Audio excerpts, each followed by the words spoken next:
مہرو، جس نے بڑے ہی گمان میں سلمان سے آ کر یہ کہا تھا کہ وہ اس جیسے انسان سے کبھی بھی شادی نہیں کرے گی بلکہ وہ ایک ایسے انسان سے شادی کرے گی جو اس کی تمام تر خواہشات کو پورا کر سکے، لیکن سلمان کو اپنے ہی سسرال میں دیکھ کر اسے اپنی اس غلط فہمی کا اندازہ ہونے لگتا ہے کہ اس نے سلمان کو کھو کر اچھا نہیں کیا۔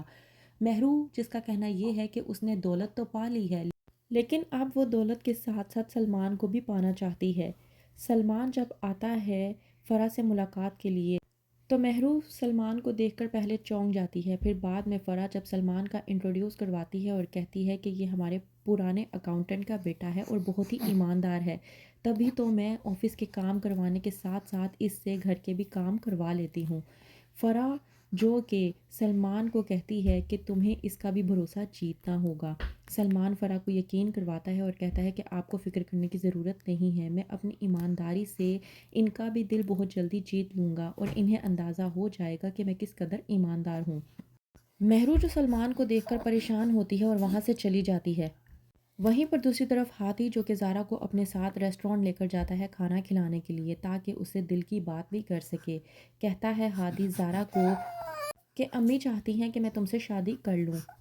زارا اس بات پر ہادی کو جواب دیتے ہوئے کہتی ہے، ہادی تم جانتے ہو ایک وقت تھا جب میں تمہارے منہ سے یہ بات سننے کے لیے مرتی تھی، لیکن آج جب تم مجھ سے یہ بات کر رہی ہو تو مجھے بالکل بھی اچھا نہیں لگ رہا۔ پتہ ہے کیوں؟ کیونکہ تمہاری امی یہ چاہتی ہیں، آج بھی تم نہیں چاہتے۔ اس بات پر ہادی زارا کو کہتا ہے کہ تم مجھے ایک بات بتاؤ، اگر ہم دونوں شادی کر لیتے ہیں تو کیا ہم دونوں ایک دوسرے کے ساتھ خوش رہیں گے؟ اس بات پر زارا پہلے تو مرجھا جاتی ہے، پھر بعد میں ہادی کو جواب دیتے ہوئے کہتی ہے، میں خوش ہوں ہادی، انفیکٹ میں بہت خوش ہوں۔ تمہیں میرے چہرے پر یہ سکون نظر نہیں آ رہا جو کئی برسوں بعد جا کر مجھے نصیب ہوا ہے؟ میں سانس لیتی ہوں تو میرا دم نہیں گھٹتا، مجھے لگنے لگا ہے کہ شاید زندگی میں میرے لیے بھی خوشیاں ہیں، لیکن پتہ نہیں کیوں تمہاری یہ بات سننے کے بعد مجھے اب ایسے لگ رہا ہے کہ میری ذمہ داری تم پر جان بوجھ کر بوجھ کی طرح ڈالی جا رہی ہے۔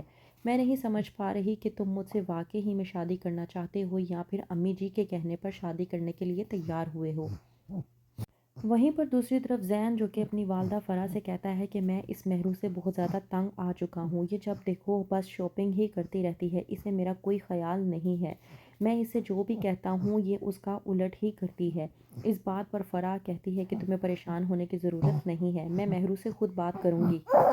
فرح جو کہ بلواتی ہے مہرو کو اور کہتی ہے کہ تم آخرکار یہ سب کچھ کیا کرتی پھر رہی ہو۔ اس بات پر مہرو بھڑکتی ہے اور کہتی ہے فرح سے کہ میرا جو دل چاہے گا میں وہی کروں گی۔ فرح کہتی ہے کہ تمہیں سمجھ میں کیوں نہیں آ رہا کہ زین تمہاری فرسٹ پریورٹی ہے، وہ تمہارا شوہر ہے، تمہیں اسے خوش رکھنا چاہیے۔ اس بات پر مہرو جب فرح کو جواب دیتی ہے اور کہتی ہے کہ میں آپ کے بیٹے میں کوئی انٹرسٹ نہیں رکھتی، تو وہیں پر فرح غصے میں آ جاتی ہے اور کہتی ہے کہ میں نے تم سے یہ نہیں پوچھا کہ تم میرے بیٹے میں انٹرسٹ رکھتی ہو یا نہیں، کیونکہ تمہاری اس سے شادی ہو چکی ہے، تم اس میں انٹرسٹ رکھو یا نہ رکھو مجھے اس سے کوئی پرواہ نہیں ہے، میں تمہیں صرف اتنا کہہ رہی ہوں کہ تمہیں اس کا خیال رکھنا ہوگا، تمہیں اس سے خوش رکھنا ہوگا، اس میں ہی تمہاری بھلائی ہے۔ لیکن مہرو بھڑکتی ہے اور کہتی ہے کہ آپ کے باولے بیٹے کا خیال رکھتے رکھتے میں خود بھی باولی ہو چکی ہوں، میری اپنی بھی کوئی زندگی ہے اور میں اپنی زندگی کو اب اپنے حساب سے ہی جیوں گی۔ تو کیا کرے گی اب فرح مہرو کی اس بات پر؟ کس طرح سے جواب دے گی مہرو کو؟ جاننے کے لیے دیکھتے رہیے ڈرامہ سیریل مفاد پرست۔